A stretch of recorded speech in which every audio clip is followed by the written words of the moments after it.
Hello বন্ধুরা, আমি রনি। আর তোমরা এখন দেখছো রনি বাইক রিপেয়ার চ্যানেল। আমার চ্যানেলে যদি কেউ নতুন হয়ে থাকো, চ্যানেলটা অবশ্যই সাবস্ক্রাইব করে দাও। তো আজ এই যে গাড়িটা দেখছো, এটা হলো রেজেডার 125 BS6 মডেল, E20 মডেল। তো এই গাড়িটা কী হবে, ফুল সার্ভিস কাজ। তো ফুল সার্ভিস কাজ করার আগে যেমন গাড়ি ওয়াশ করে নেওয়া হয়, সেই রকমভাবেই একই রকম ওয়াশ করে নেওয়া হয়েছে, দিয়ে কিন্তু ফুল সার্ভিস কাজ চালু করা হবে। তো এই ফুল সার্ভিস কাজের মধ্যে কী কী কাজ থাকবে সবই তোমাদের দেখানো হবে। তো চলো আমি ফুল সার্ভিস কাজটা পেছনের থেকে চালু করি। তো এই যে পেছনের চাকা খুলে ফুল সার্ভিস কাজ স্টার্ট করলাম। তো এইবারে শুধু পেছনের চাকা আর সামনের চাকা ফিল্টার ওয়াশ করলাম, এতেই কিন্তু ফুল সার্ভিস কাজ কমপ্লিট নয়। এখানে পেছনের চাকার শু মানে চেক করা হবে, শু ভালো আছে কি খারাপ আছে। ব্রেক অ্যাডজাস্ট হবে, শু ওয়াশ করা হবে, শুর যে প্লেটটা আছে, প্লেটের ভেতর যে কার্বন পড়ে সেটা হাওয়া মেরে পরিষ্কার করা হবে। ক্যাম যদি জাম থাকে ক্যাম গ্রিস করা হবে, এয়ার ফিল্টার পরিষ্কার হবে, প্লাস যে ক্লাচ কভার আছে, ক্লাচ কভার খোলা হবে, ক্লাচ কভারে হাওয়া মারা হবে, ক্লাচ কভার ওয়াশ করা হবে। স্পার্ক প্লাগ যেটা আছে, স্পার্ক প্লাগ ওয়াশ করা হবে, স্পার্ক প্লাগ পরিষ্কার করা হবে, এয়ার ফিল্টার পরিষ্কার করা হবে হাওয়া মেরে। যদি ভালো থাকে তো এয়ার ফিল্টার তাহলে পরিষ্কার হবে, নয়তো চেঞ্জ। অ্যাক্সেলেটার থ্রোলটা যেটা আছে সেটা মোবিল হবে, ডিশ প্যাড ওয়াশ হবে, ডিশের ক্যালিপার গ্রিস হবে, সামনের চাকা গ্রিস হবে। তো এইসব টোটাল সব এক এক করে কাজ করা হবে। তো চলো তোমরা কন্টিনিউ ভিডিওটা দেখো, অবশ্যই সার্ভিস কাজটা ভালো লাগবে। আর আমি বেশি কিছু আর বললাম না, তোমরা সার্ভিস কাজটা দেখো, আশা করছি তোমাদের অবশ্যই ভালো লাগবে। তো আগামী দিন আমি যে কাজটা নিয়ে আসবো সেইটা কোনো কিন্তু সার্ভিস কাজ নয়, সেইটা হলো তোমাদের দেখাবো পালসার 220। এই গাড়িটার টাইমিং চেন কীভাবে শর্ট টাইমে চেঞ্জ করা যায়। তো চলো এই ভিডিওটা দেখো। আগামী দিন তোমাদের পালসার টাইমিং চেন ফিটিং করাটা কীভাবে শর্ট টাইমে ফিটিং করা যায় সেই ভিডিওটা আগামী দিন নিয়ে আসছি। তো চলো আজকের দিনটা সার্ভিস কাজটা দেখো।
মোদির দোষ আছে, মোদি মমতা করবে না আসলে এরা দিল্লি করে না ভোট গেটার না ওদের পাবলিকটা ওনার তুমি আজকে ভোটে জিতালে পার্টি অন্য দল ছিল এগুলো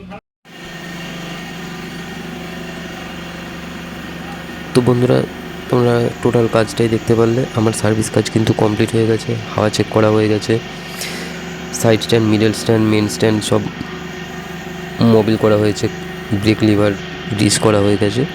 তো আজকের ভিডিওটা সার্ভিস কাজটা এখানেই শেষ করছি। আগামী দিন যেমন বললাম পালসার 220 টাইমিং চেন কীভাবে শর্ট টাইমে চেঞ্জ করা যায় সেই কাজটা নিয়ে আগামী দিন তোমাদের সাথে দেখা হচ্ছে। তো চলো আজকের জন্য এইটুকুই, টাটা।